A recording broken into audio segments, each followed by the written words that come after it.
Oke, Assalamualaikum warahmatullahi wabarakatuh. Waalaikumsalam warahmatullahi wabarakatuh. Oke, pada hari ini kita akan membuat keyakinan kelas. Ya, jadi keyakinan kelas itu kita buat secara bersama-sama agar kelas kita itu terasa aktif dan itu semua menjadi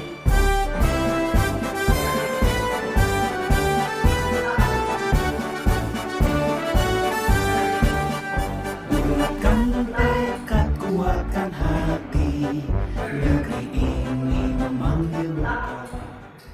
Keyakinan kelas 11 mulai menghormati dan saling membantu. Hati, negeri ini memanggilmu kawan. Belajar bergerak berbagi untuk negeri. Guru penggerak majukan pendidikan. Guru penggerak menghamba para murid.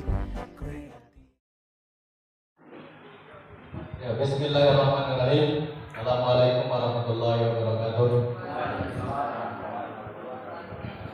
Yang saya hormati Kepala SMK 1 Batang Barat, walaupun tidak nampak, yang diwakilkan oleh Wakil Bidang Hubungan Industri, yaitu Pak Abdur SPDI, dan yang saya hormati Dewan Guru SMK 1 Batang Barat yang sempat menghadiri undangan Bapak Agung Arwibowo SPD MT untuk acara diseminasi aksi nyata modul 1.4.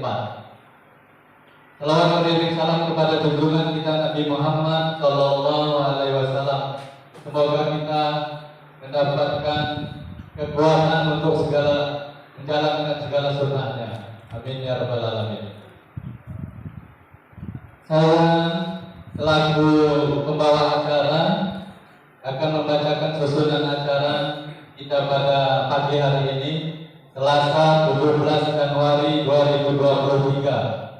Acara diseminasi aksi nyata modul 1.4 calon guru penggerak. Yang pertama yaitu pembukaan, yang kedua menyanyikan lagu Indonesia Raya, yang ketiga sambutan kepala sekolah yang akan diwakilkan oleh Bapak Margono, yang keempat penutup, dan yang kelima kegiatan inti. Untuk mengawali acara kita pada pagi hari ini, marilah kita membuka acara ini bersama-sama mengucap lafaz basmalah. Bismillahirrahmanirrahim. Menikah acara yang kedua yaitu menyanyikan Indonesia Raya, lagu Indonesia Raya. Kepada hadirin mohon berdiri.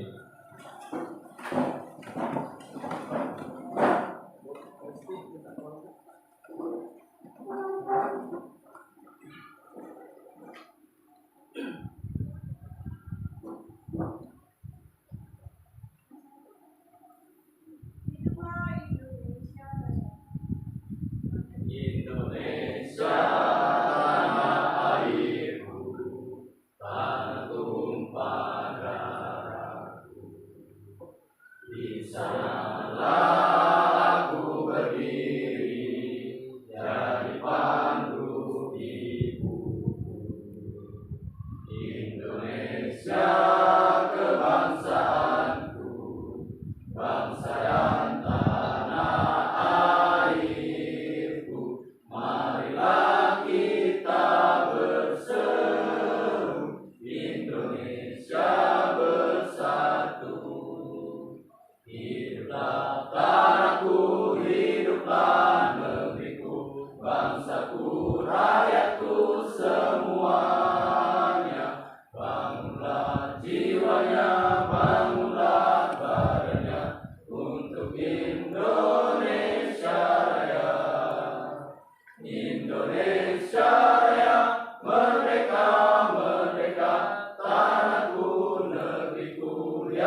cinta. Indonesia Raya, merdeka, merdeka, hiduplah Indonesia Raya. Indonesia Raya, merdeka, merdeka, tanahku, negeriku yang ku cinta. Indonesia Raya, merdeka, merdeka, hiduplah Indonesia Raya. Hadirin duduk kembali. Acara yang ketiga yaitu kata sambutan dari kepala sekolah yang akan diwakilkan oleh warga atau wakil bidang hubungan universiti pada Bapak Menteri. Kami persilahkan.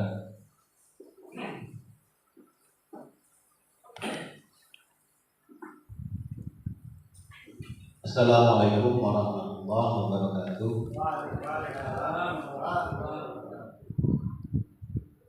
Alhamdulillah, alhamdulillahirabbil alamin. Wa bihi nasta'inu ala umuri dunya waddin. Wassalatu wassalamu ala asyrafil anbiya wal mursalin wa ala alihi wa sahbihi ajma'in. Amma ba'du. Bapak dan Ibu guru yang dirahmati oleh Allah Subhanahu wa taala, mari kita senantiasa bersyukur kepada Allah Subhanahu wa taala karena pada pagi hari ini kita dapat berkumpul dalam acara destinasi aksi nyata nomor 1 budaya positif di salah satu ruangan SMK Negeri 1 Kota Abu Barat dalam keadaan walafiat. Mudah-mudahan kita nanti bisa mengikuti sampai akhir tanpa kendala yang dapat menyebabkan gangguan. Salawat dan salam marilah kita senantiasa sanjungkan kepada baginda kita, Rasul kita, Nabi kita, Nabi Muhammad Sallallahu Alaihi Wasallam. Mudah-mudahan nanti di yaumul qiyamah kita termasuk orang-orang yang mendapat manfaat dari dunia. Bapak Ibu yang dirahmati oleh Allah Subhanahu Wa Taala, pada pagi hari ini kita akan mendapatkan satu ilmu yang baru, pengetahuan baru terkait dengan salah satu modul, salah satu materi dari guru penggerak yang dalam hal ini akan disampaikan oleh Bapak Agung Wibowo yang akan mempresentasikan atau mendemonstrasikan modul 1.4 yaitu budaya positif. Tentunya ini adalah suatu pengetahuan atau ilmu baru bagi kita sehingga kita dapat mengambil pelajaran dari apa nanti yang akan disampaikan oleh Bapak Agung selaku salah satu peserta calon guru penggerak yang ada di sekolah kita ini, sehingga dengan disampaikannya modul 1.4 budaya positif nanti ada yang dapat kita ambil sebagai guru dan nanti bisa jadi apa yang disampaikan oleh Bapak Agung ini dapat kita lakukan oleh masing-masing kita di tengah-tengah kelas kita, di dalam sekolah kita, hingga pada akhirnya nanti sekolah kita walaupun belum banyak yang mengikuti program guru penggerak dengan disampaikannya modul 1.4 oleh Pak Agung nanti, paling tidak bisa kita ambil inti-inti yang disampaikan oleh Bapak Agung dapat kita lakukan di tengah-tengah sekolah kita, sehingga budaya positif yang akan dipaparkan oleh Pak Agung nanti dapat kita tularkan ke semua elemen, ke semua komponen yang ada di sekolah kita, sehingga harapannya sekolah kita dengan adanya guru penggerak, dengan adanya materi-materi yang ditularkan oleh guru-guru kita dapat menuju ke arah yang lebih baik, sekolah yang maju, sekolah yang unggul, dan sekolah yang diidam-idamkan oleh orang tua murid. Demikian yang dapat saya sampaikan. Mudah-mudahan acara ini bisa dapat berjalan dengan lancar dengan mengucap Bismillahirrahmanirrahim. Acara destinasi aksi nyata modul 1.4 budaya positif saya buka acara resmi.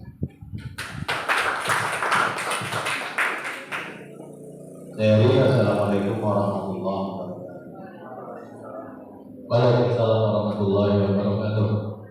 Terima kasih kepada Bapak Marjono yang telah mewakili Bapak Kepala Sekolah SMK 1 Bandung Barat. Meningkat acara yang terakhir yaitu menutup. Marilah kita tutup acara ini dengan mengucap lafaz hamdalah. Alhamdulillahirabbil alamin. Tetap di sini.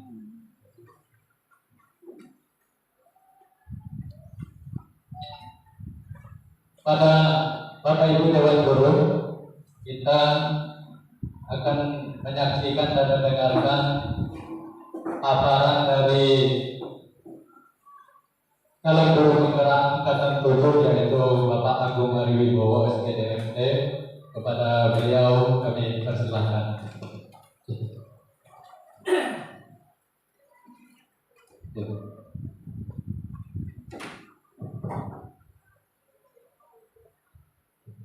Oke, assalamualaikum warahmatullahi wabarakatuh. Apa kabarnya Bapak Ibu? Alhamdulillahirabbil alamin ya.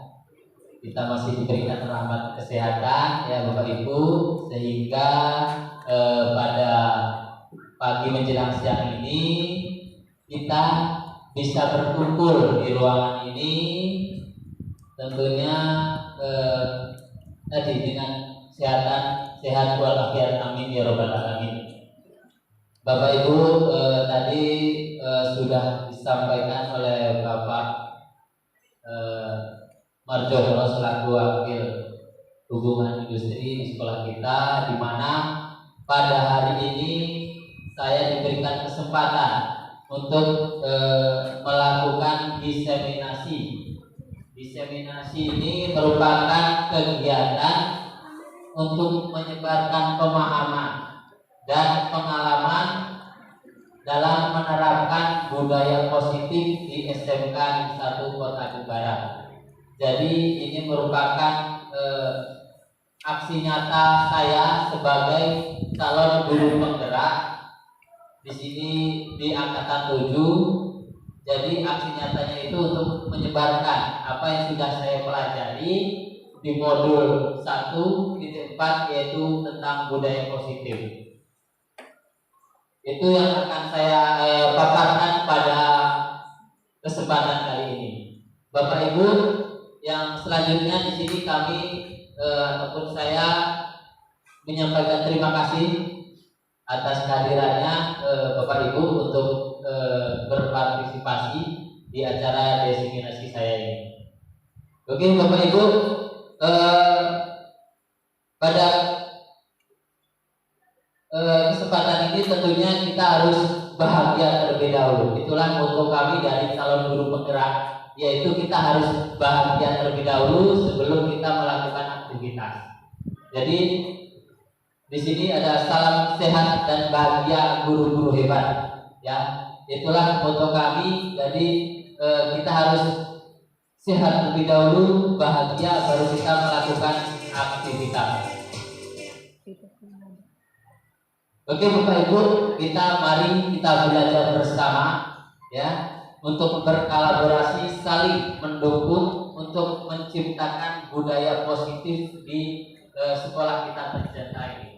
Nah, untuk itu mari Bapak Ibu kita lupakan sejenak kepenatan pekerjaan kita ya, sebagai guru, sebagai staf di SMK ini, kita lupakan sejenak. Kita bersama-sama di ruangan ini kita nikmatin aktivitas kita di acara diseminasi ini dengan penuh kebahagiaan. Kita sama-sama berdoa agar apa yang kita laksanakan pada kesempatan ini itu menjadi ladang amal bagi kita. Amin ya robbal alamin. Dan semoga kita dapat membawa SMK kita ini, SMK Negeri 1 Kota Agung Barat menjadi lebih baik, tentunya dengan lulusan-lulusan sekolah atau lulusan-lulusan siswa yang memiliki karakter, di mana karakter yang saat ini digaungkan di dunia pendidikan Indonesia yaitu berprofil Pancasila. Oke, pada pemaparan saya pada kesempatan ini, di mana di sini ada konsep utama dari modul ini yaitu tentang budaya positif. Jadi ini yang saya pelajari dan ini yang ingin saya bagi ke Bapak Ibu, di mana di sini ada perubahan paradigma belajar.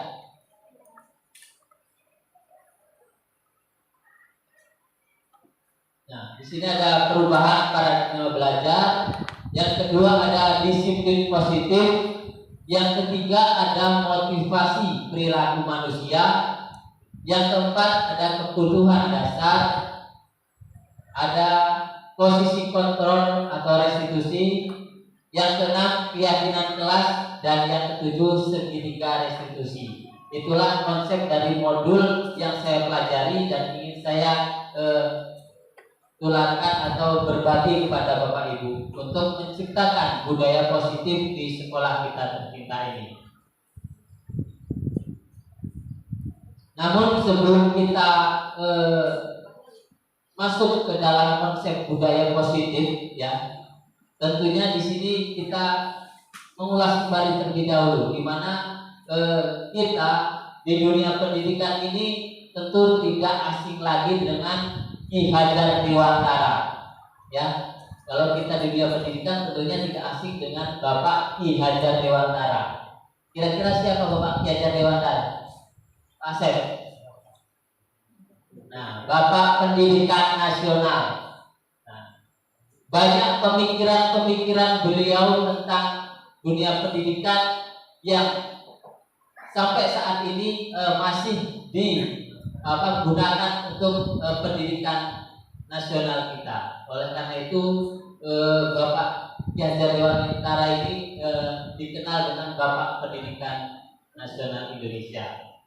Jadi di sini nanti kita belajar tentang filosofinya, pemikiran-pemikiran beliau terlebih dahulu. Yang kedua, di sini ada visi murid di masa depan. Ya, jadi kita harus sebagai guru harus mempunyai visi murid di masa depan. Jadi impian kita itu memiliki murid yang seperti apa setelah belajar dengan kita. Nah, itu yang kedua. Yang ketiga ada nilai-nilai kebajikan. Jadi di sini ada beberapa nilai kebajikan yang harus dimiliki oleh siswa. Dan yang keempat lingkar pengaruh. Jadi di sini nanti ada lingkar pengaruh kita dalam menciptakan budaya positif. Nah, inilah koneksi materi sebelum kita mempelajari tentang budaya positif. Nah, di sini ada filosofi Ki Hajar Dewantara. Dari beberapa perkataan beliau di sini ada satu yang saya ambil, yaitu kita ambil contoh perbandingannya dengan hidup tumbuh-tumbuhan seorang petani.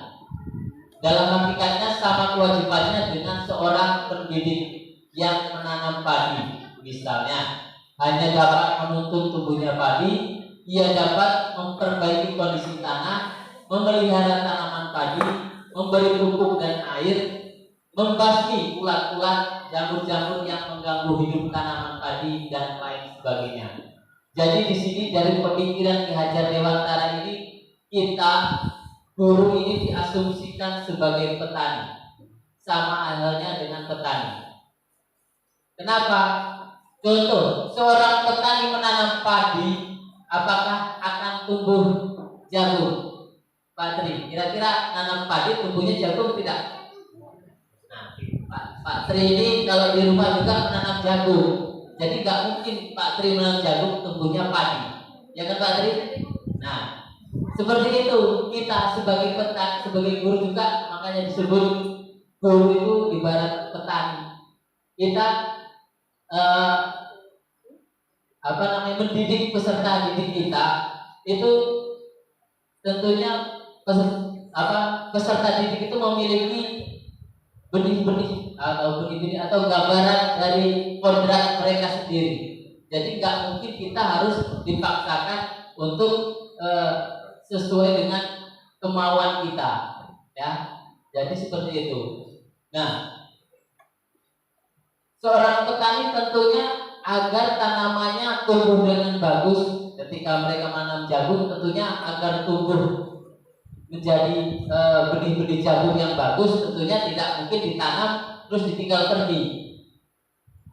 Tentu apa? Di sini agar jagung atau padi tumbuh dengan bagus, tentunya kondisi tanah harus diperbaiki.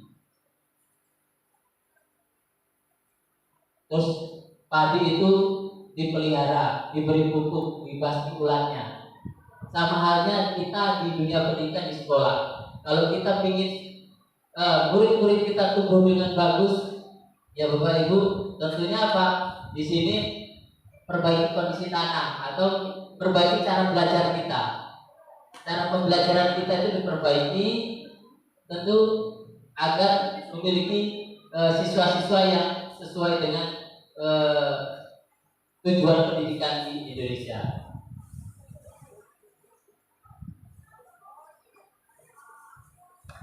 Nah, di sini Ki Hajar Dewang juga menyatakan, ya bahwa di sini saya kutip, bahwa untuk mencapai kemerdekaan atau dalam konteks pendidikan kita saat ini, untuk menciptakan murid yang merdeka, syarat utamanya harus ada disiplin kuat.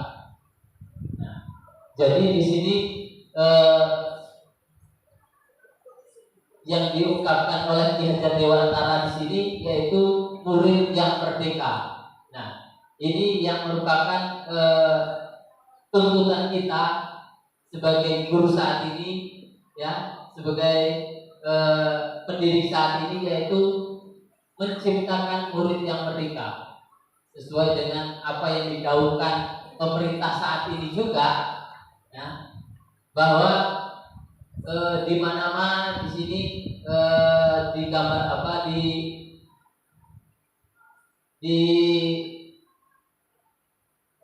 untuk murid yang merdeka, yaitu baik itu di sekolah, di kampus itu harus memiliki murid yang merdeka.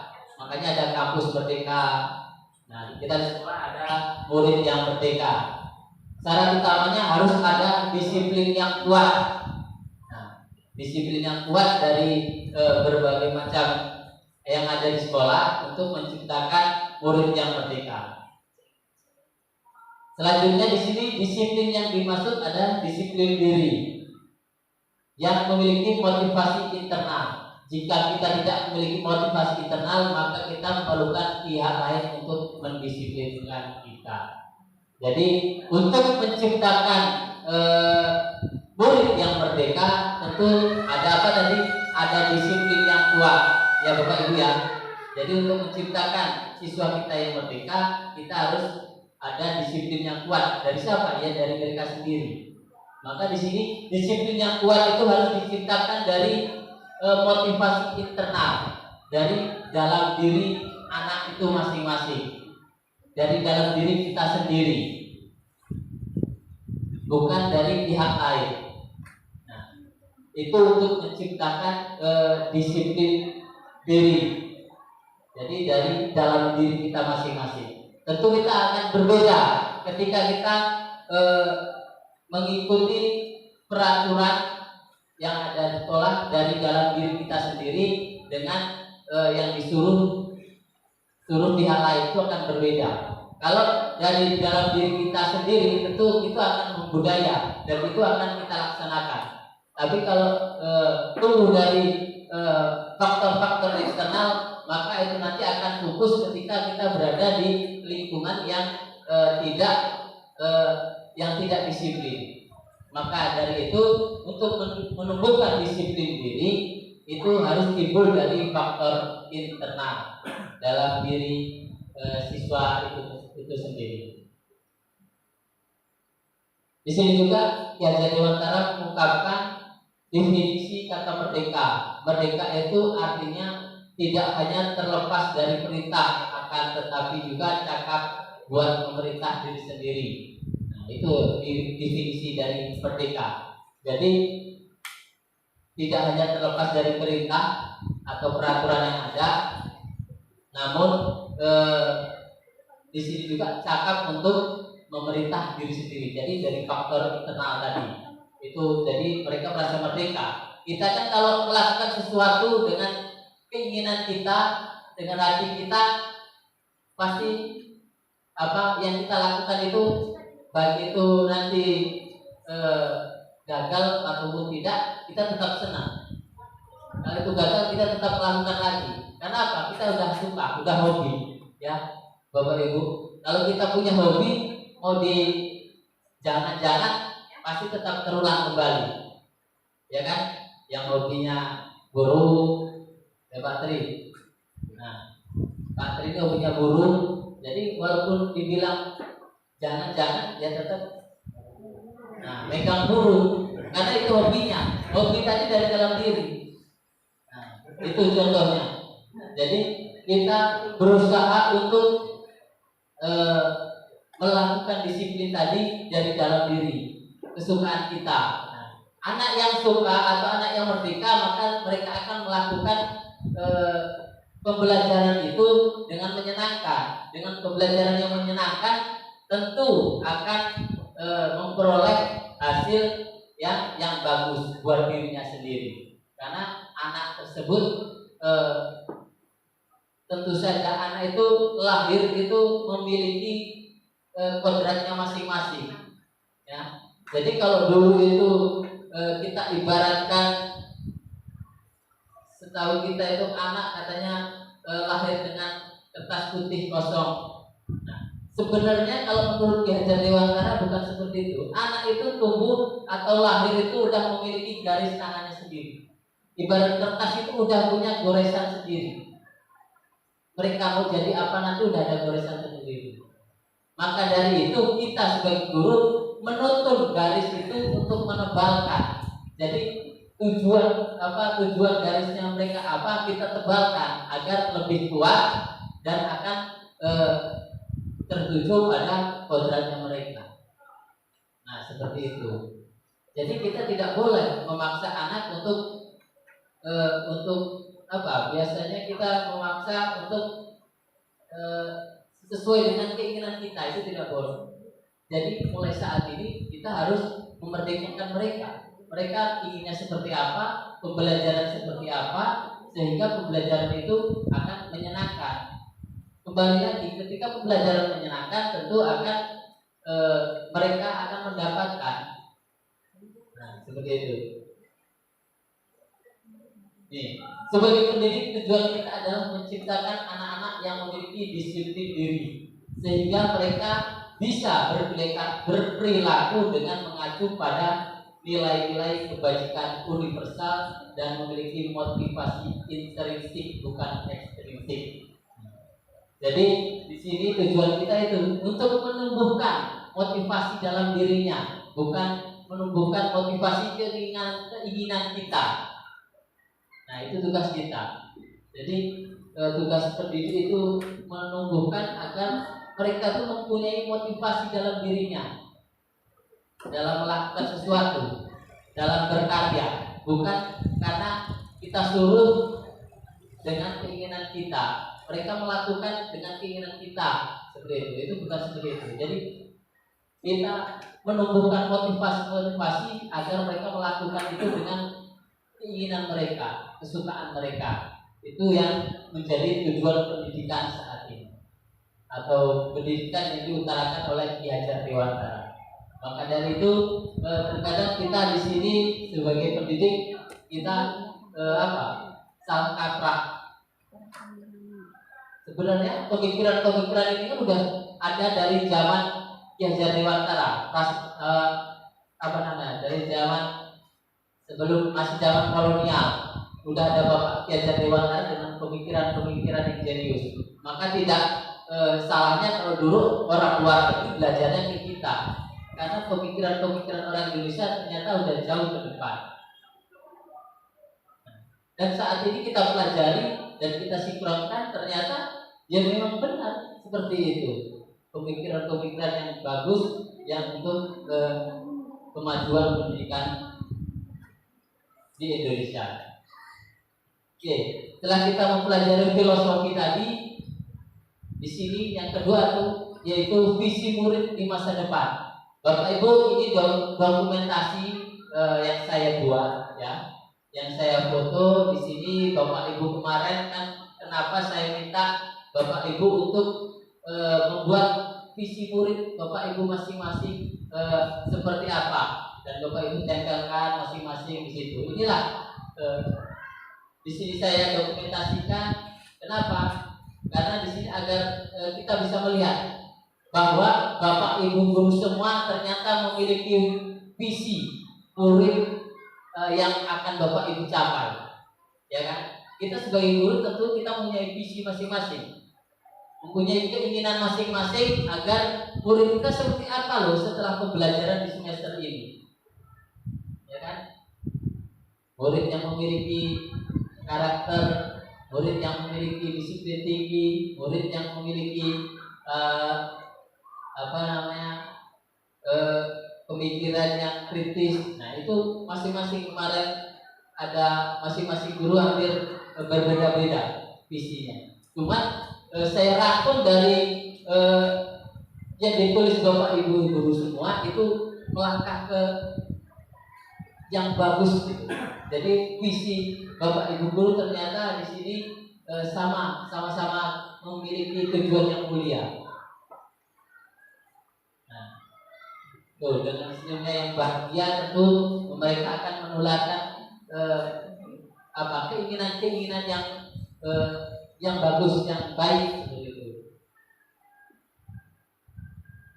Oke, yang ketiga di sini nilai-nilai kebajikan. Nilai-nilai kebajikan universal berarti nilai kebajikan yang disepakati bersama, lepas dari suku, bangsa, agama, bahasa maupun latar belakang. Nilai-nilai ini merupakan payung besar dari sikap dan perilaku kita, atau nilai-nilai ini merupakan fondasi kita berperilaku. Jadi di sini kita harus menciptakan nilai-nilai kebajikan bagi semuanya. Kalau kita di kelas berarti murid kita di kelas, maka di sini ada kesepakatan bersama, ya Bu, kesepakatan bersama di dalam kelas itu. Entah itu di kelas ada agamanya bermacam-macam, sukunya macam-macam, dari latar belakang ekonomi yang macam-macam. Nah, dari macam-macam itulah kita sepakati bersama membentuk keyakinan kelas.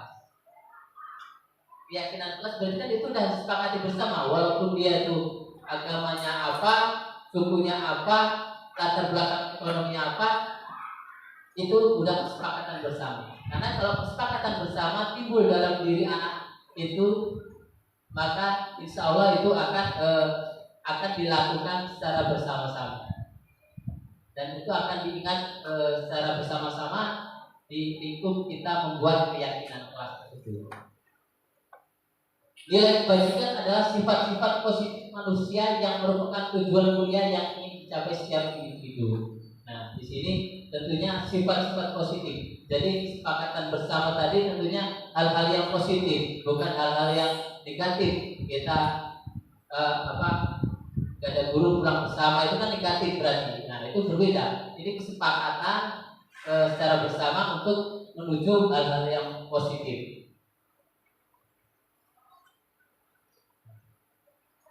Nilai kebajikan sesuai dengan profil pelajar Pancasila itu ada ini: beriman, bertakwa kepada Tuhan Yang Maha Esa, dan berakhlak mulia.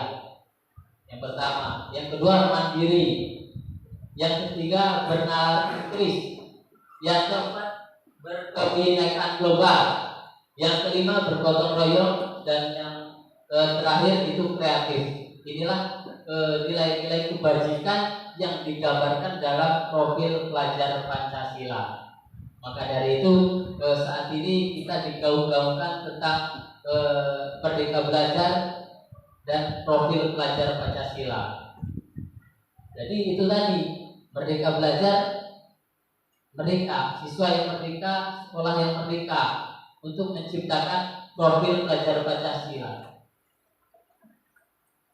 Profil pelajar itu seperti apa? Yaitu beriman, bertakwa, sampai kreatif. Ini ada enam yang tergambar dalam profil pelajar Pancasila. Jadi kalau saat ini digaung-gaungkan dengan profil pelajar Pancasila, kita sama-sama mengetahui sekarang apa di dalam profil pelajar Pancasila itu ya seperti ini. Berarti nilai-nilai kesepakatan bersama tadi menggambarkan tentang keenam poin ini di dalam keyakinan kita, keyakinan kelas. Selanjutnya di sini lingkar pengaruh. Nah, lingkar pengaruh. Kalau kita lihat di sini ada 4 lingkar pengaruh. Yang terbesar ini ada budaya positif.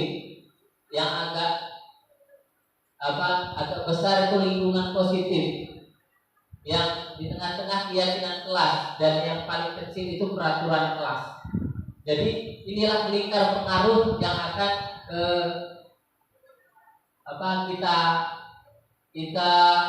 kita lihat. Jadi peraturan kelas ini kalau kita lihat dari gambar ini Bapak Ibu itu merupakan lingkar yang paling kecil, peraturan kelas. Jadi di sini maksudnya ketika ada peraturan kelas, belum tentu dia akan ada keyakinan kelas, belum tentu ada lingkungan yang positif, belum tentu ada budaya yang positif, karena dia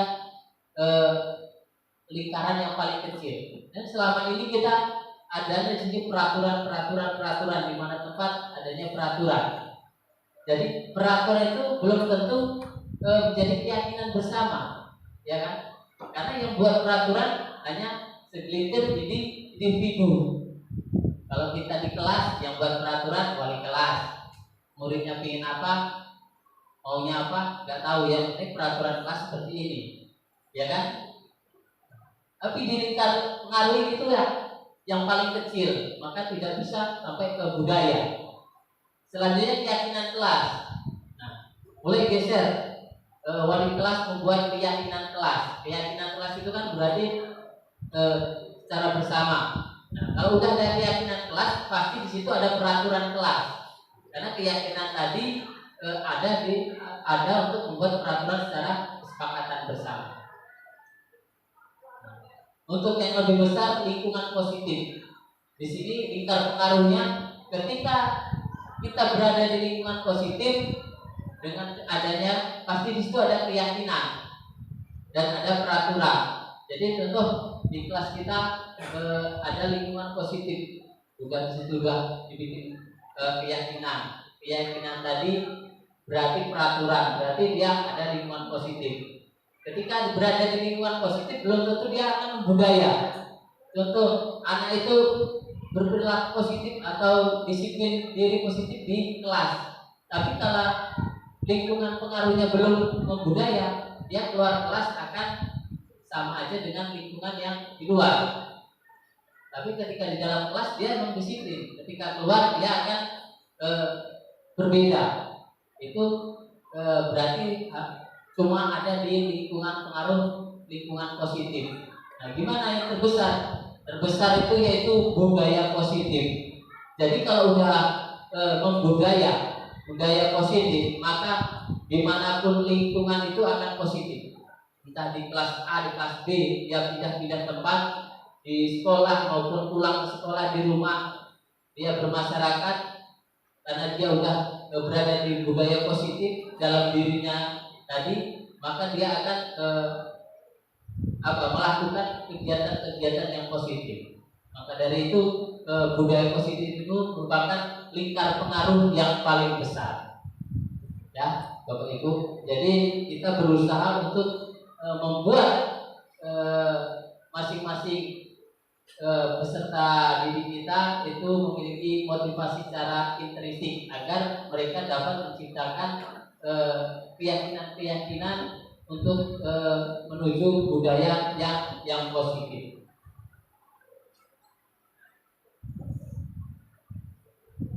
Oke, sekarang kita ke budaya positif. Jadi kita sudah ada gambaran-gambaran mengenai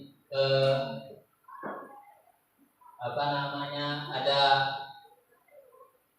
filosofi Gajah Dewantara ya, kita belajar bersama tentang filosofi. Kita memiliki visi murid di masa depan kita masing-masing.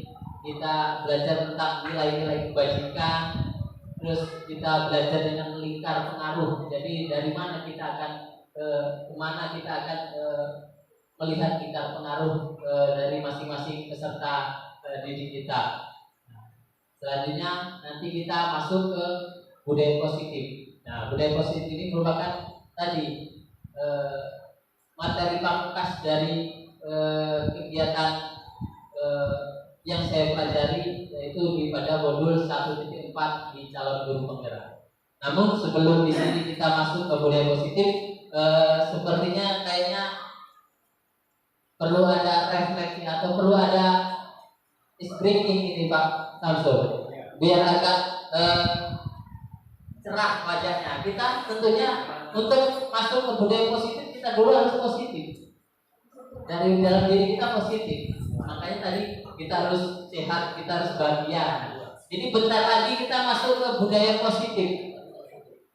Ya Bapak Ibu, nah, tolong kalau mau minum dulu. Nah, biarkan ngantuk. Ya, di sini saya minta kalau udah minum kita sama-sama berdiri Bapak Ibu. Nah, sama-sama berdiri agar saraf-saraf kita ini tidak tegang. Nah, ya biar positif kita sama-sama berdiri. Kita boleh majukan tangan seperti ini. Nah, majukan tangan. Kita gerak-gerakan ke kanan, ke kiri, ke atas. Udah sedikit enakan kan? Nah, saya minta sekarang hadap ke kanan. Hadap ke kanan. Pegang pundak depannya. Kita berawal dari hujan rintik-rintik dulu. Hujan rintik-rintik,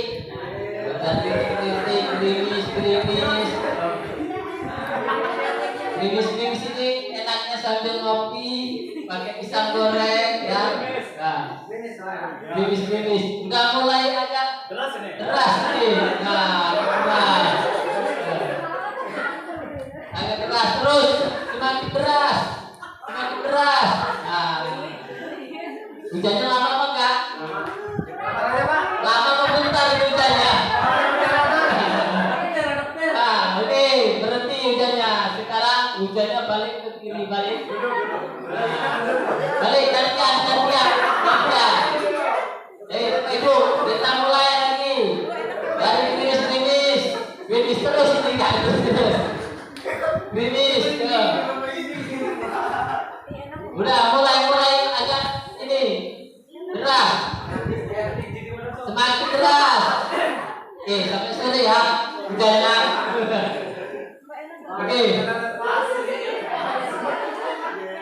Oke, kayaknya sudah relax ini. Oke, terima kasih Bapak Ibu, silakan duduk kembali. Sudah relax ya. Udah positif. Udah positif, wajah-wajahnya udah bersinar kembali. Setelah tadi mendung, gerimis, hujan, bersinar kembali matahari. Maka kita akan masuk ke budaya positif. Negatifnya udah hilang. Tadi udah mendung, hujan, kita timbul matahari. Habis hujan terbitlah terang.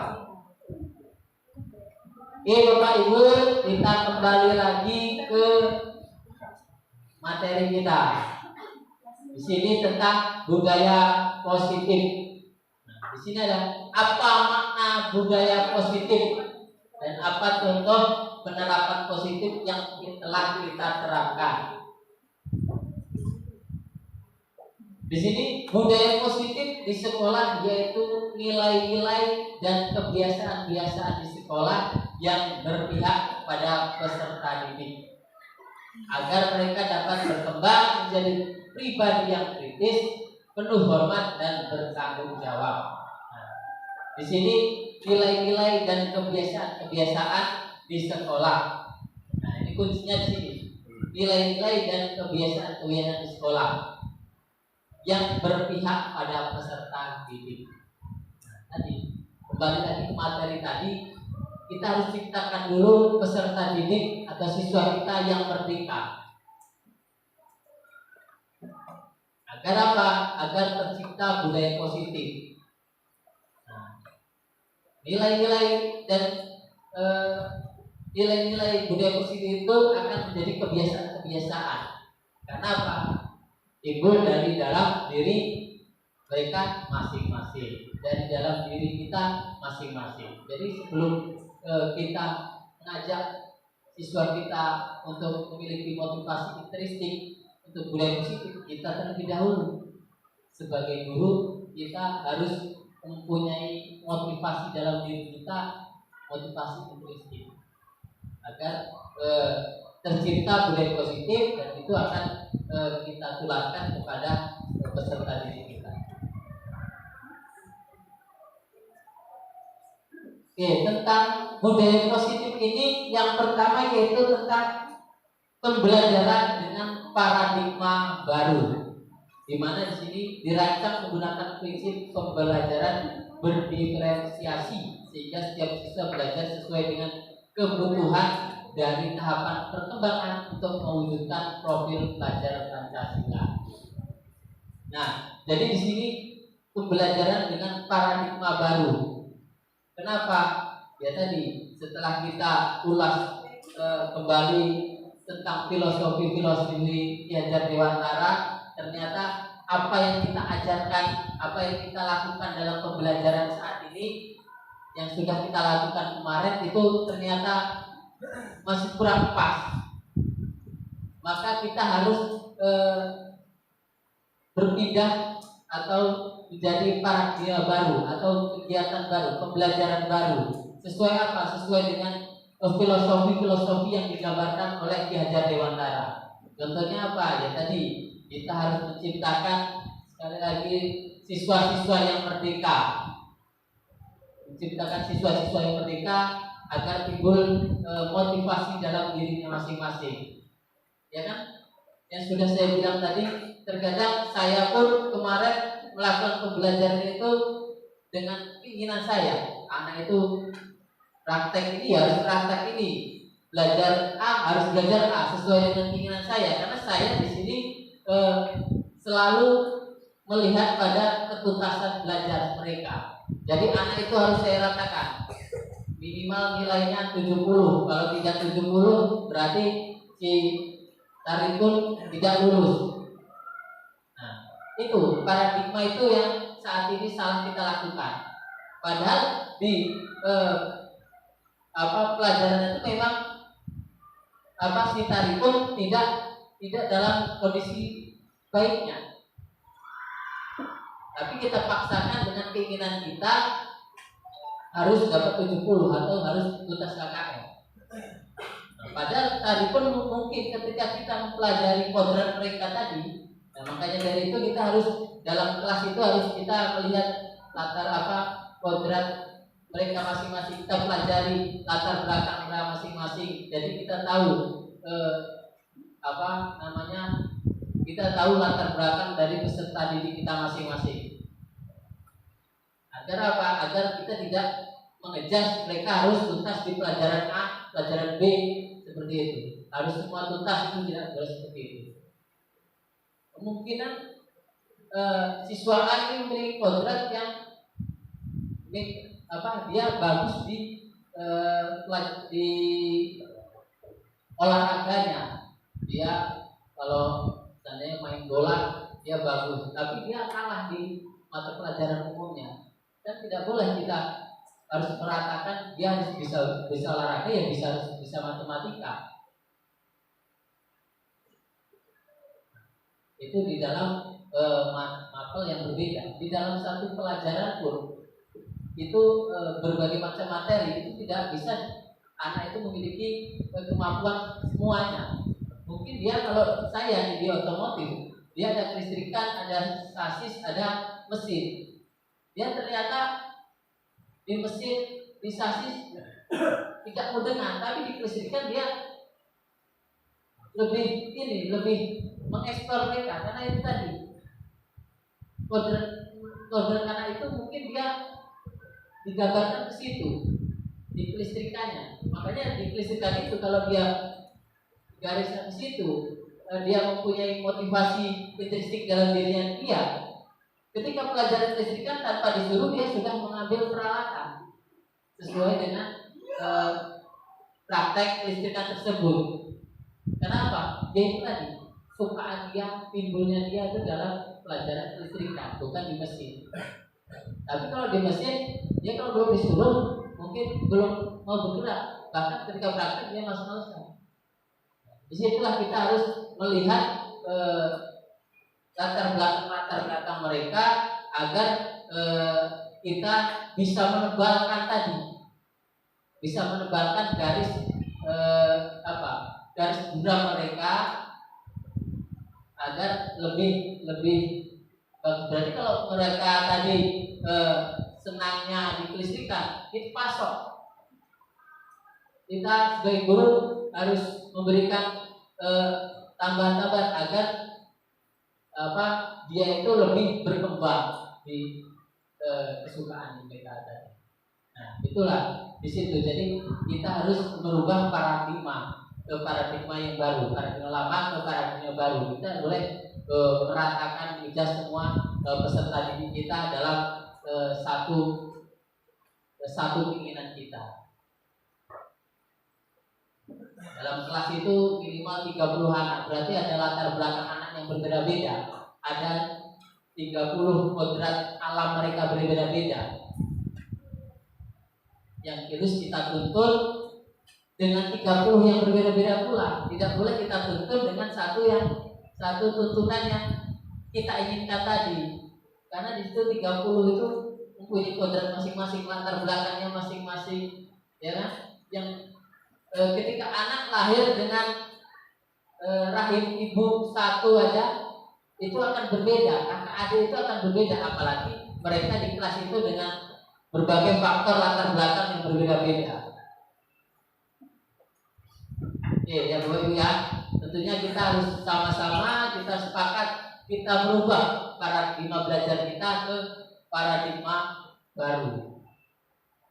Yang mana? Yang sesuai dengan kebutuhan dan tahapan perkembangan untuk mewujudkan profil pelajar Pancasila tadi.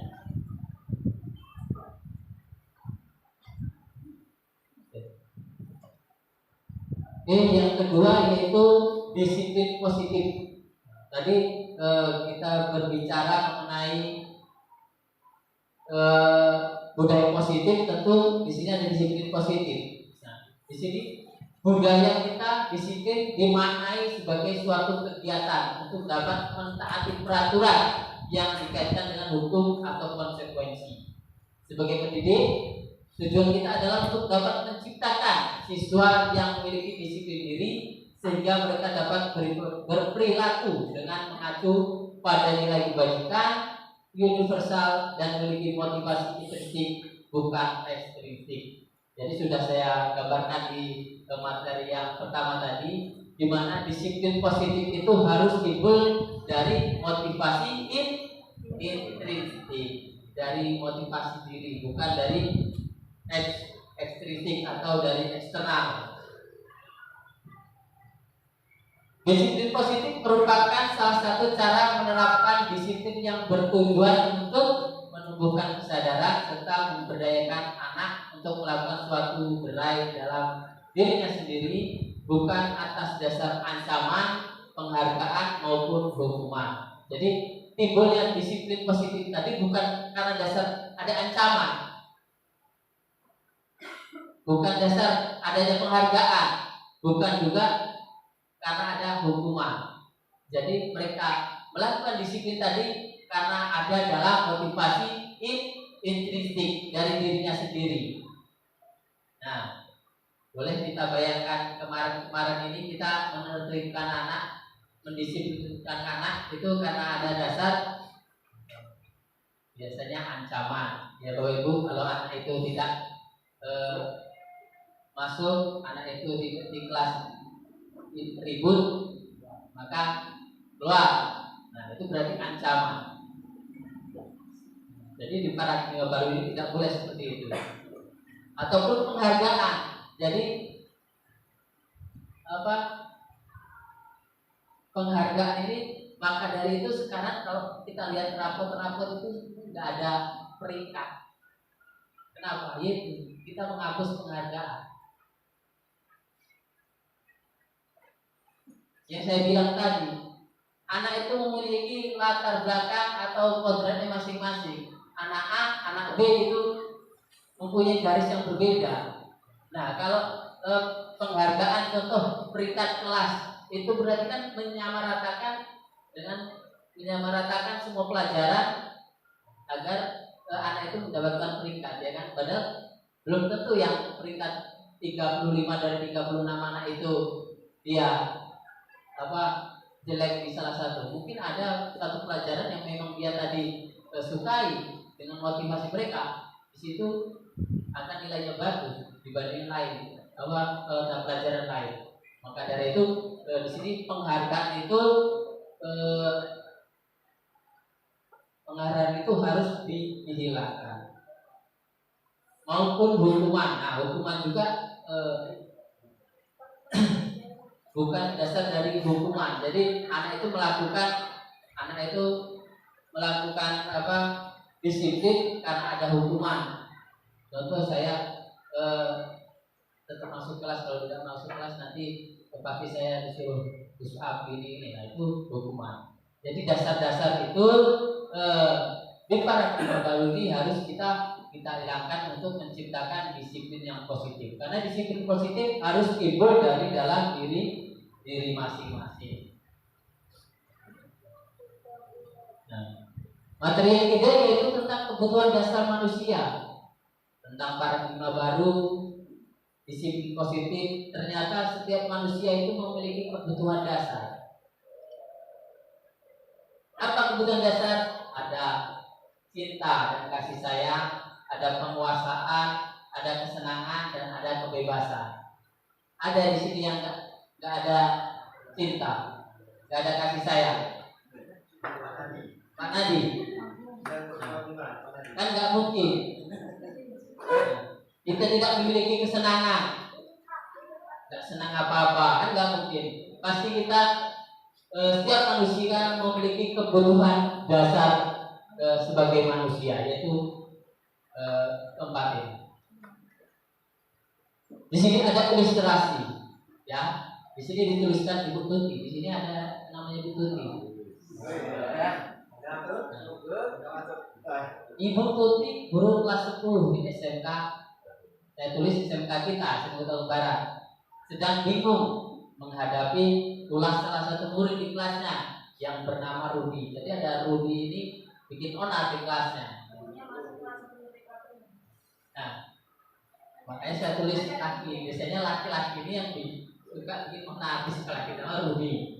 Nah, jadi beberapa anak telah datang mengeluhkan Rudi yang seringkali meminta bekal makanan siang mereka dengan paksa.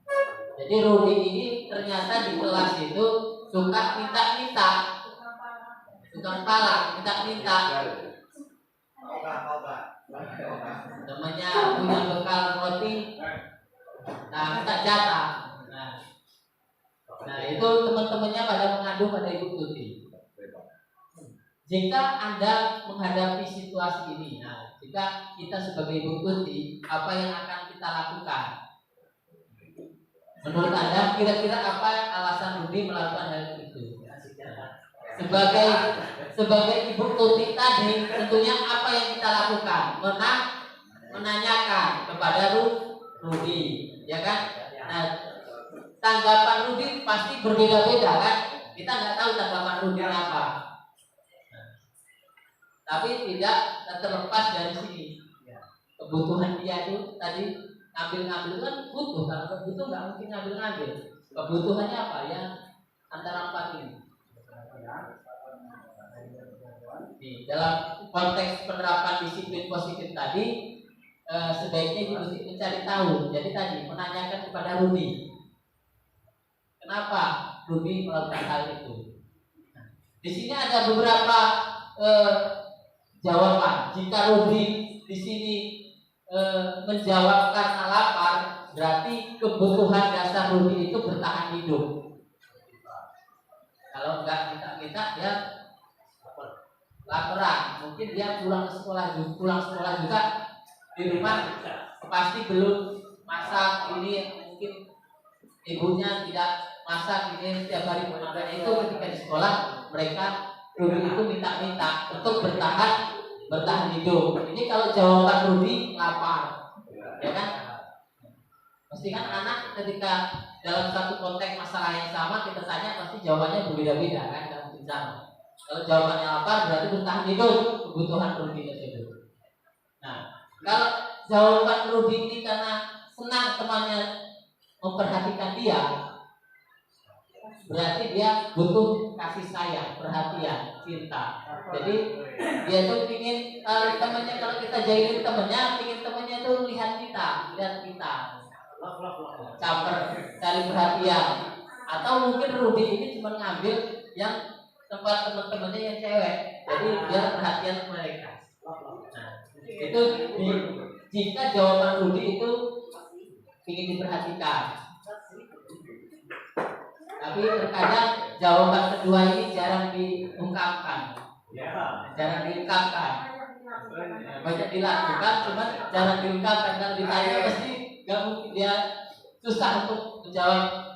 Karena saya ingin dilihat loh Bu, ya kan? Saya bikin ribut di belakang karena ingin dilihat Nasri, kan nggak mungkin dia jawab seperti itu. Yang ketiga, jika jawabannya itu dia temannya takut, berarti dia ingin penguasaan. Berarti kebutuhan dasar dia ingin dianggap ada sama teman-temannya di kelas. Nah, makanya dia selalu bikin onar. Jika jawaban Rudi itu merasa bosan dengan bekal yang dibawakan ibunya, berarti dia butuh kebebasan. Contoh, ibunya selalu tiap hari bekalnya telur.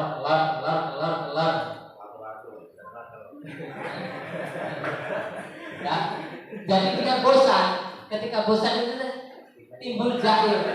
Ada temennya yang bawa ayam, ada butuhnya temennya yang bawa tempe, ambil tempe. Kenapa? Dia butuh tadi kebebasan, ingin yang lain.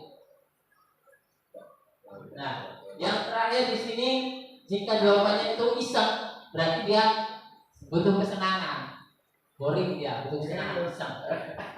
Inilah jawaban-jawaban yang mungkin akan menggambarkan kebutuhan dasar dari siswa tersebut. Itu dari ilustrasi tadi ada berbagai macam jawaban untuk menggambarkan kebutuhan dasar. Berarti kita ketika anak itu melakukan sesuatu pasti dia membutuhkan kebutuhan dasar. Yang keempat itu motivasi perilaku manusia. Nah, mereka melakukan sesuatu, anak itu melakukan sesuatu itu karena ada motivasi perilaku manusia. Di sini motivasi merupakan dorongan yang timbul pada diri seorang secara sadar atau tidak untuk melakukan suatu tindakan dengan tujuan tertentu. Itulah motivasi dari perilaku manusia. Motivasi perilaku manusia dari mana? Dari eksternal dan internal yang sudah saya ungkapkan tadi. Nah, di sini ada eksternal, di sini ada internal. Jadi yang bawah internal. Nah, jadi Apa yang akan terjadi apabila saya tidak melakukannya? Berarti kalau dia punya pemikiran seperti itu, berarti dia ada faktor eksternal yang menguasai mereka. Apa yang akan saya dapatkan apabila saya melakukannya? Tadi penghargaan kan, berarti itu faktor eksternal. Dia melakukan disiplin tadi karena ada penghargaan. Dia mau belajar itu karena kalau juara 1 saya diberikan jam baru sama bapak. Nah itu eksternal. Saya akan menjadi orang yang seperti apa bila saya melakukannya? Ini baru dia internal. Dia membayangkan dirinya sendiri akan jadi apa jika dia belajar. Jadi kan itu merupakan faktor internal. Jadi dalam dirinya dia. Nah inilah teori motivasi dari perilaku manusia. Dari ada eksternal, dari internal. Di sini ada konsep disiplin dengan identitas gagal. Ya tadi ada hukuman, penghargaan, ya, ada konsekuensi dan restitusi. Jadi di sini hukuman dan penghargaan ini merupakan identitas gagal. Kita tidak boleh memberikan hukuman dan tidak boleh memberikan penghargaan karena itu merupakan identitas gagal. Di sini ada hukuman itu bisa menyakitkan, tidak nyaman, murid takut, memaksa, murid menyembunyikan kesalahan dan rendah diri. Itu berarti itu hukuman. Murid bisa seperti itu. Begitu juga penghargaan. Penghargaan itu tidak efektif karena tadi kita tidak bisa melihat satu anak. Kita tidak bisa melihat nilai secara keseluruhan. Merusak hubungan, iri, ya kan? Yang tadinya akrab karena satunya juara 1, satunya juara 2, jadi mematikan kreativitas, menghukum dengan sistem ranking, merampas hak menghargai dirinya. Inilah identitas yang gagal dari hukuman dan penghargaan. Selanjutnya identitas sukses. Jadi kebalikannya apa? Konsekuensi dan restitusi. Jadi kalau tadi hukuman, ini konsekuensi. Penguatan jangka pendek, perlu monitoring, stimulus respon, murid menghormati peraturan, kehilangan waktu yang untuk merenungi kesalahan. Jadi kalau konsekuensi itu hampir sama seperti peraturan, namun yang dibimbing secara bersama, keyakinan bersama. Jadi itu memiliki konsekuensi. Jadi perbedaan dengan peraturan tadi, kalau peraturan dibimbing oleh satu individu, kalau ini secara bersama-sama, makanya ada keyakinan kelas. Nah, selanjutnya restitusi. Di sini dengan restitusi ini murid bertanggung jawab, fokus pada pemecahan masalah. Murid menghormati dirinya sendiri yang memegang kontrol dan murid bersemangat untuk memperbaiki. Ini yang sukses, identitas sukses. Perbedaannya sini hukuman, konsekuensi dan restitusi. Ya, guru menghukum meminta siswa keliling lapangan 3 kali, itu hukuman. Tapi berbeda lagi ketika di sini yang memberi guru olahraga, itu bukan menjadi hukuman.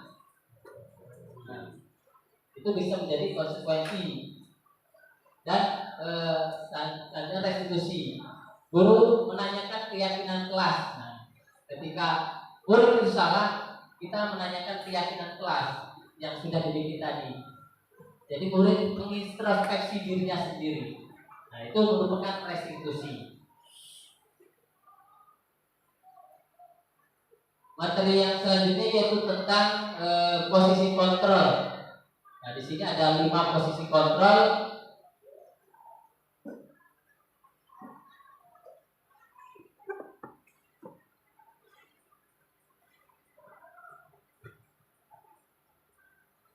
Nah, jadi di sini di posisi ini dalam bukunya bukan bahwa guru perlu meninjau kembali disiplin di dalam ruang-ruang kelas mereka selama ini. Apakah efektif, apakah terpusat, memerdekakan dan mendirikan murid. Jadi kita diminta untuk melihat kembali pembelajaran kita di dalam kelas.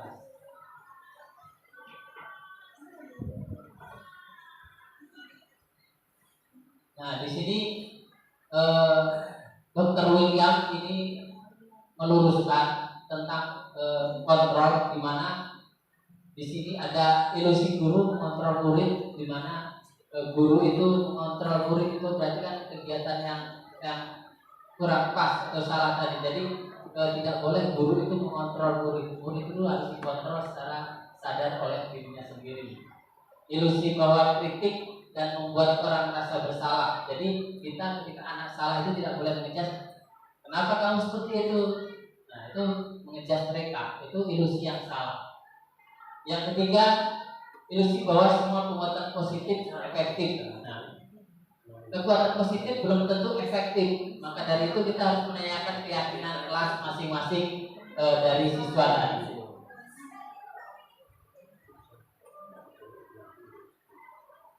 Baik, selanjutnya yaitu tentang paradigma stimulus respon.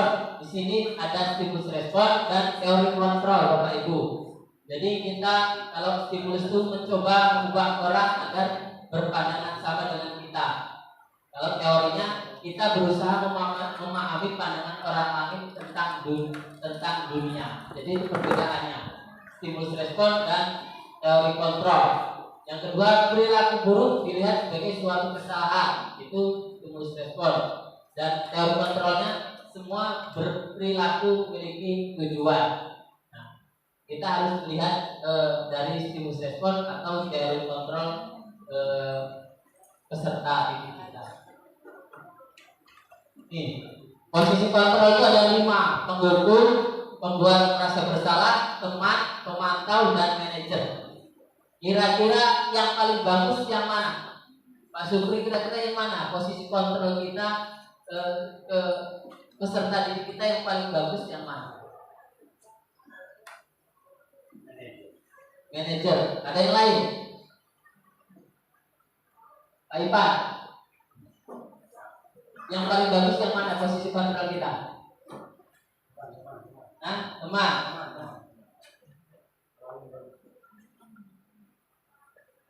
Di sini boleh kita lihat contoh penerapan dari posisi kontrol.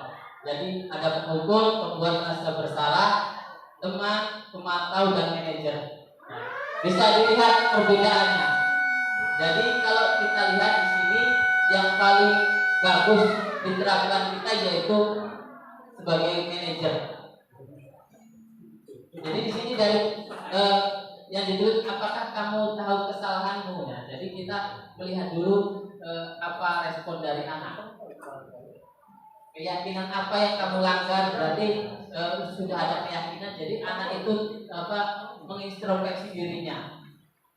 Terus kira-kira bagaimana kamu dapat memperbaiki kesalahannya. Jadi setelah kita tanyakan, mereka mengulas kembali keyakinan. Nah, gimana caranya mereka memperbaiki itu? Ya dari dalam dirinya sendiri, bukan dari kita. Maka dari itu posisi kontrol yang lebih tinggi yaitu di manajer. Beda paling rendah penghukum. Jadi kalau penghukum patuhi aturan sekolah. Jadi sudah ada peraturan yang dibuat satu orang, ikutin seperti itu. Nah itu penghukum namanya. Tanpa tahu latar belakang dari siswa-siswa yang ada.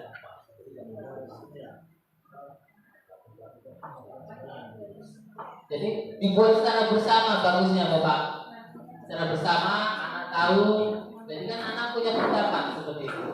Maka kita boleh memulai dari kelas kita masing-masing. Nah, di sini keyakinan kelas. Nah, setelah kita pelajari tadi, kita membuat keyakinan kelas. Keyakinan kelas itu nilai-nilai kebajikan atau prinsip universal yang disepakati bersama secara universal, lepas dari latar belakang suku, negara, dan bahasa maupun agama. Jadi tadi Bapak Ibu untuk bikin peraturan tadi, yang peraturan yaitu keyakinan kelas kita bikin. Sebelum kita belajar, kita bikin keyakinan dulu. Jadi setelah nanti ada mungkin kesalahan-kesalahan, kita bisa tanyakan lagi keyakinan kelasnya kepada anak tersebut. Karena keyakinan tadi yang dibikin oleh dirinya sendiri, ya kan? Bukan kita sebagai wali kelas ataupun guru. Nah, di sini kan mengapa tidak peraturan saja? Mengapa harus keyakinan kelas? Mengapa kita memiliki peraturan harus menggunakan helm? Contohnya ini. Mengapa kita memiliki peraturan 3M, gunakan masker, tangan, menjaga jarak? Mengapa kita memiliki peraturan harus datang tepat waktu pada saat mengikuti pelatihan? Ini permasalahan-permasalahan yang ada. Kenapa? Untuk mendukung motivasi intrinsik. Kembali lagi ke awal tadi, kita menumbuhkan motivasi intrinsik. Maka dari itu kembali lagi ke nilai-nilai keyakinan. Lebih menggerakkan seorang dibandingkan mengikuti serangkaian peraturan-peraturan. Nih, untuk membentuk keyakinan kelas itu harus bersifat abstrak. Keyakinan bisa berupa pernyataan. Keyakinan kelas senantiasa dibuat bentuk positif sampai ke bersedia meninjau kembali. Jadi anak itu bersedia untuk meninjau kembali. Nah, di sini ada sedikit yang saya buat. Jadi sini saya tutup. Ini nanti Bapak Ibu boleh jawab di sini keyakinan atau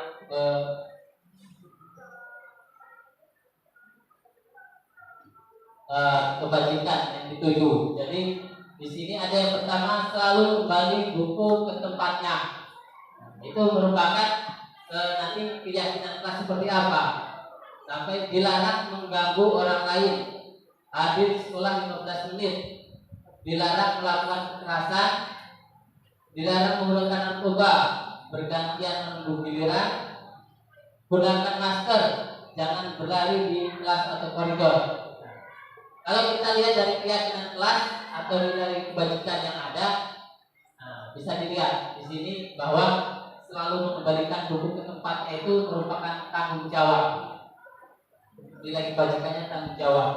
Dilarang mengganggu orang lain itu menghormati orang lain. Sampai ke jangan berlari di kelas atau koridor. Itu apa? Keselamatan dan keamanan. Jadi dia mulai memiliki keyakinan atau kebajikan yang dituju tadi untuk melakukan sesuatu peraturan. Nah, ini contoh yang sudah saya terapkan di dalam kelas ketika pembelajaran yang saya lakukan. Di sini saya memulai untuk membuat keyakinan kelas. Jadi setelah kita memiliki keyakinan kelas, maka nanti kita bisa melakukan pertanyaan-pertanyaan keyakinan tadi. Tapi kalau kita tidak membuat ini, maka kita tidak bisa menanyakan keyakinan yang sudah sepakati. Jangan Bapak ya.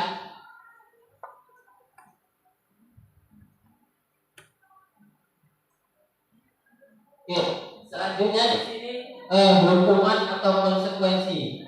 Jadi di sini kita harus bisa membedakan hukuman dan konsekuensi. Di sini tindakan guru ya, contohnya mencatat 100 kali di dalam buku kalimat. Saya tidak terlambat lagi. Nah, ini merupakan hukuman. Yang kedua, lari mengelilingi lapangan basket 2 kali karena terlambat hadir di sekolah. Ini hukuman. Beda. Yang terakhir, lari mengelilingi lapangan basket 2 kali karena terlambat 10 menit di pelajaran PJOK. Ini menjadi konsekuensi. Jadi kita harus mengetahui hukuman dan konsekuensi. Jadi kan tidak ada pelajaran saya, pelajaran otomotif, suruh lari-lari kan tidak ada hubungannya. Nah, tidak nyambung. Maka dari itu merupakan hukuman. Tidak ada itikat baiknya untuk keberlangsungan anak tersebut. Maka dari itu kita harus memikirkan yang sesuai dengan konsekuensi ketika kita memberikan anak itu sedikit perubahan. Nih, perbedaan hukuman dan konsekuensi. Yang pertama, sesuatu yang menyakitkan harus terjadi, ya kan? Kalau konsekuensi sesuatu harus terjadi karena sesuai dengan sinkron tadi. Membuat anak sakit untuk jangka waktu yang lama, membuat anak merasa tidak nyaman dalam jangka waktu yang pendek. Setelah itu ya udah Jadi setelah melakukan itu ya udah. Tapi kalau hukuman bisa terbawa terus sampai dia selesai sekolah pun masih terbawa, itu kan yang buat mereka hukuman. Tapi kalau konsekuensi tidak, mereka melakukan sudah ya sudah, karena itu sudah menjadi konsekuensi.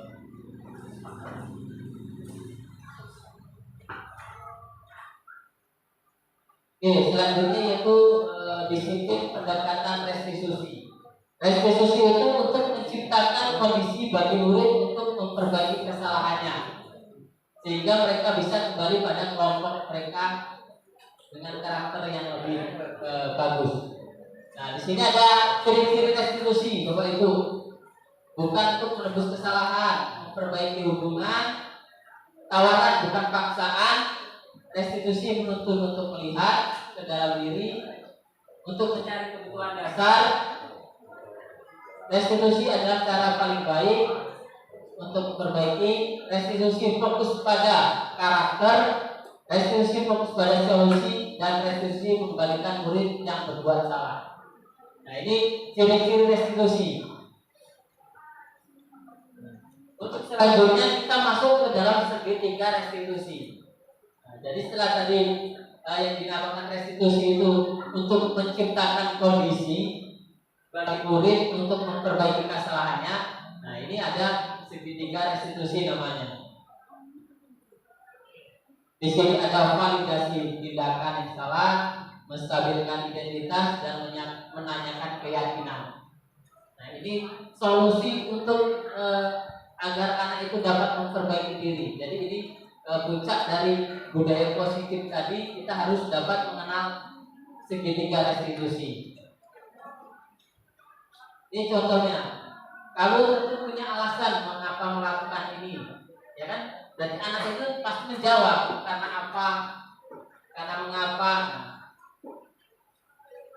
Setiap orang pasti pernah melakukan kesalahan, berarti menstabilkan identitas, bukan kamu saja pernah salah. Bapak juga pasti pernah salah. Itu berarti menstabilkan identitas agar anak itu tidak merasa paling benar, karena setiap orang pasti salah. Nah, yang terakhir, kamu ingin menjadi orang yang seperti apa? Nah, ini menanyakan keyakinan. Contoh, cita-cita kamu apa? Sebagai polisi, Bu, Pak. Berarti kita bisa seseorang ketika ingin menjadi polisi berarti harus mempunyai disiplin yang tinggi. Ya, seperti itu untuk menanyakan keyakinan.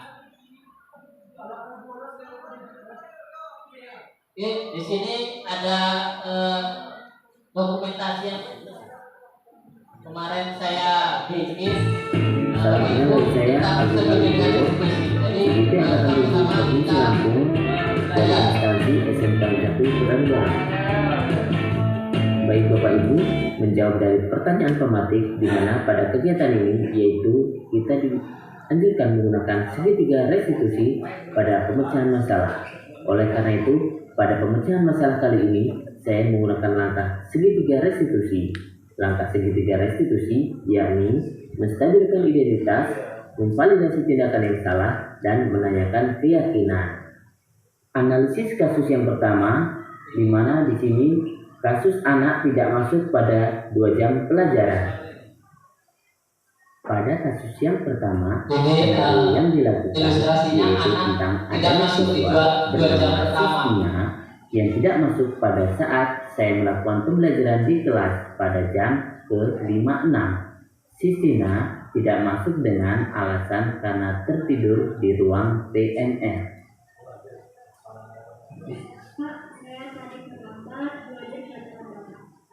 Nah, ini dokumentasi kemarin melakukan segitiga restitusi karena anak tidak masuk di 2 jam pelajaran. Nah, kita harus menanyakan identitas, menstabilkan identitas, memvalidasi identitas seperti tadi, agar anak tersebut dapat memecahkan masalahnya sendiri dan dapat memperbaiki. Di sini ada 2 kasus. Kalau kasus yang kedua, Nah, kasus yang Contekan kedua di sini PR yang anak itu belum membuat dikerjakan gaduh saat di dalam kelas dikarenakan dia belum membuat PR. Jadi dia membuat gaduh di dalam kelas, dia meminta contekan seperti itu. Jadi kelas menjadi gaduh. Nah, itu kita buat segitiga restitusi untuk memecahkan masalahnya. Kenapa di sini di ruangan yang berbeda, bukan di kelas? Nah, disinilah ketika anak itu berbuat salah, jangan sampai kita melakukan pemecahan masalah di dalam kelas. Kita lakukan di luar kelas. Maksudnya ketika sudah jam pelajaran selesai, kita boleh panggil dalam ruangan yang berbeda. Kita bikin segitiga restitusi tadi. Tentunya segitiga restitusi akan berjalan ketika ada keyakinan kelas. Kalau tidak ada keyakinan kelas kan nggak mungkin. Apa keyakinan kelas yang kamu lakukan kalau kamu melakukan ini? Nggak ada, Pak, kan nggak mungkin. Makanya dari itu kita sebagai guru harus membuat keyakinan kelas.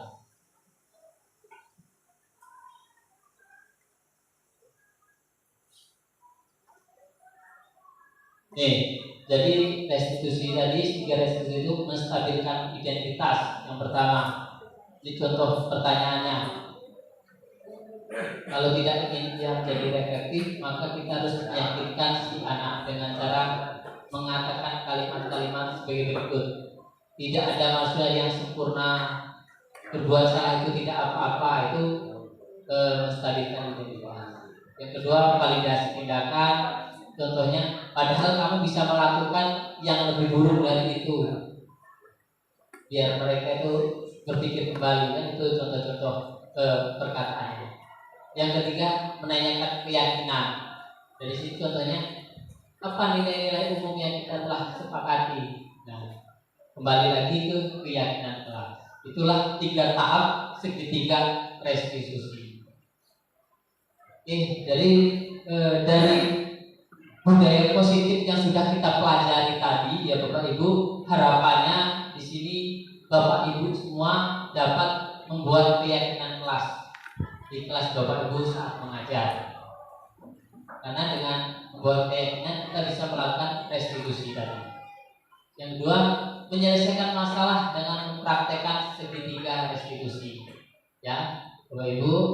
Terus yang selanjutnya, semoga dapat terwujud budaya positif di sekolah kita. Itulah harapan-harapan saya setelah saya mempelajari dan hari ini saya berbagi dengan Bapak Ibu. Semoga materi budaya positif ini bisa kita pelajari bersama, bisa kita praktekkan bersama agar tercipta budaya yang positif di sekolah kita. Karena kembali lagi paradigma baru saat ini yaitu memunculkan pembelajaran yang merdeka, pembelajaran yang berpihak kepada murid, bukan lagi berpihak kepada keinginan guru. Jadi dari itu materi yang sudah saya pelajari dan alhamdulillah hari ini bisa berbagi kepada Bapak Ibu. Mungkin materinya cukup sekian dan mungkin di sini nanti kalau ada pertanyaan dari Bapak Ibu, saya persilahkan. Saya kembali lagi ke Pak Samsul sebagai moderator tadi. Terima kasih.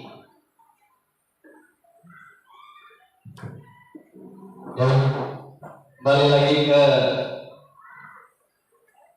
membawa acara. Ini sesi kedua, ini yaitu tanya jawab. Jika Bapak Ibu ada yang ditanyakan, dipersilahkan. Kita buka termin 1 saja dengan 2 pertanyaan. Boleh siapa saja Bapak Ibu, kalau misalnya ada hal yang kurang pas, ada hal yang kurang detail, boleh ditanyakan. Silakan Bapak Ibu. Ya, Bapak Asep. Baik, sebelumnya Assalamualaikum warahmatullahi wabarakatuh. Saya ucapkan terima kasih kepada Pak Samsul Komar yang sudah memberikan waktunya kepada saya, yang sudah memperbolehkan untuk bertanya. Di sini saya memperhatikan tadi materi dari Bapak Agung itu sangat menarik dan sangat luar biasa menurut saya. Ini adalah hal yang baru yang perlu kita terapkan di sekolahan. Di sini saya mau bertanya, Pak. Di sini tadi kan ada materi tentang disiplin positif. Nah, pertanyaan saya adalah bagaimana cara memunculkan disiplin positif terhadap anak, karena kebanyakan anak kurang akan kesadaran diri. Nah, di situ tadi kan dijelaskan tidak boleh dengan hukuman, terus ada beberapa, ada 3 tadi. Nah, caranya itu bagaimana Pak kalau tidak boleh dengan ketiga tersebut? Mungkin pertanyaannya begitu saja, kurang lebihnya saya mohon maaf. Kepada Allah saya mohon ampun. Saya kembalikan ke moderator. Ya, terima kasih kepada saudara atau Bapak Asep. Untuk tanggapannya nanti setelah pertanyaan kedua. Kalau ada pertanyaan kedua, kami persilakan. Kalau misalnya nggak ada, kita lanjut untuk tanggapan dari Pak Agung Hariwibowo. Ada Pak ya?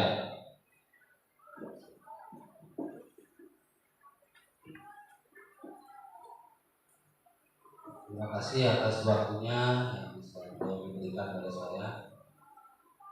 Di sini saya tadi melihat dari paparan dari Pak Agung sangat menarik dan menyenangkan untuk saya.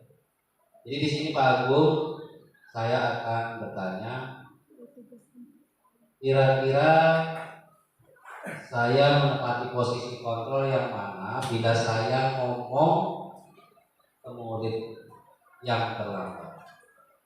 Hei nak, kamu tiap hari datang terlambat. Apakah kamu tidak tahu jam berapa masuk sekolah?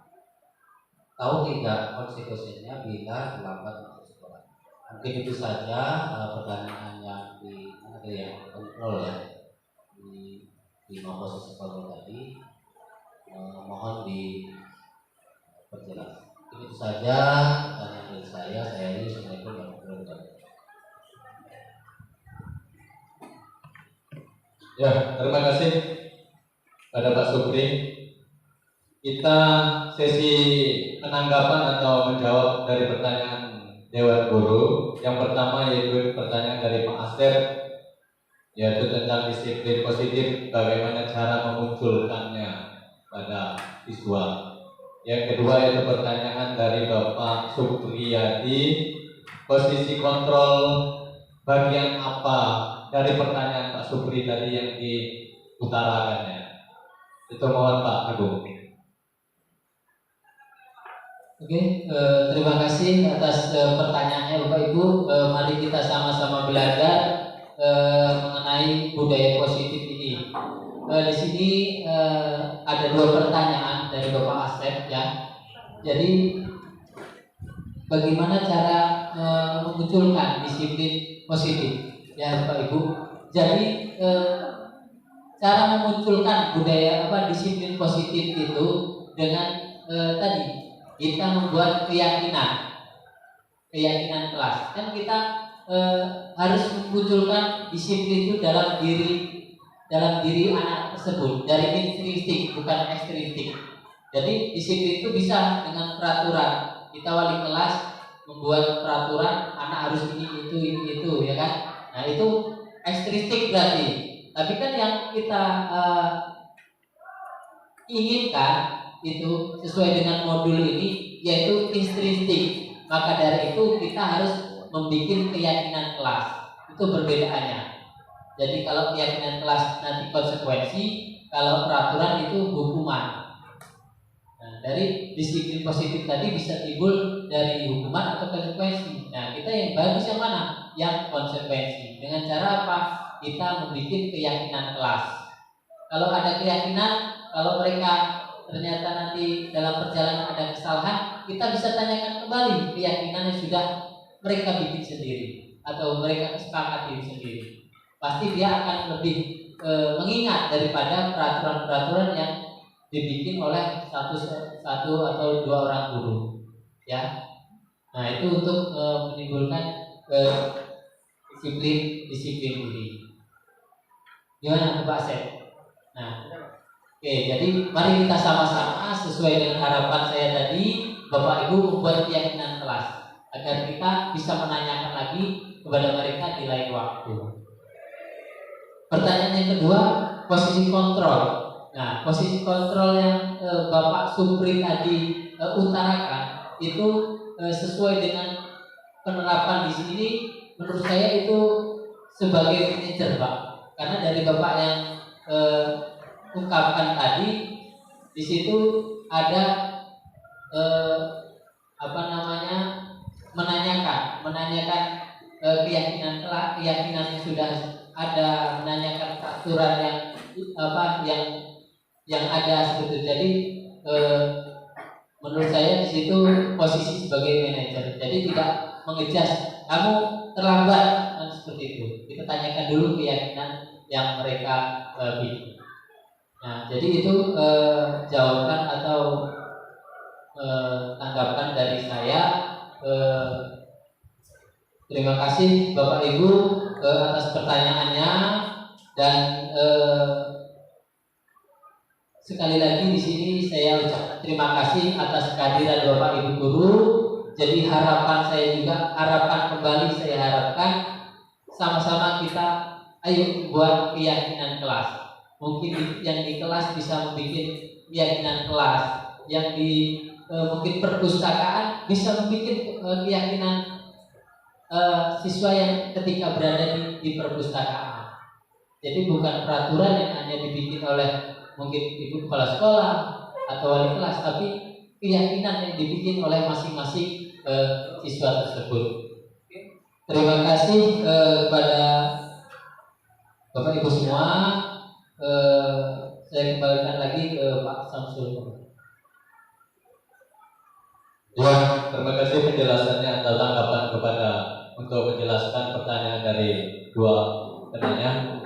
Sekarang untuk yang terakhir kami minta salah satu untuk merefleksi atau memberikan resum apa yang kita pelajari pada pagi hari ini menjelang siang, yaitu tentang budaya positif modul 1.4. Bapak Ibu mohon tunjuk tangan kalau misalnya bersedia. Pada Bu Ika ya?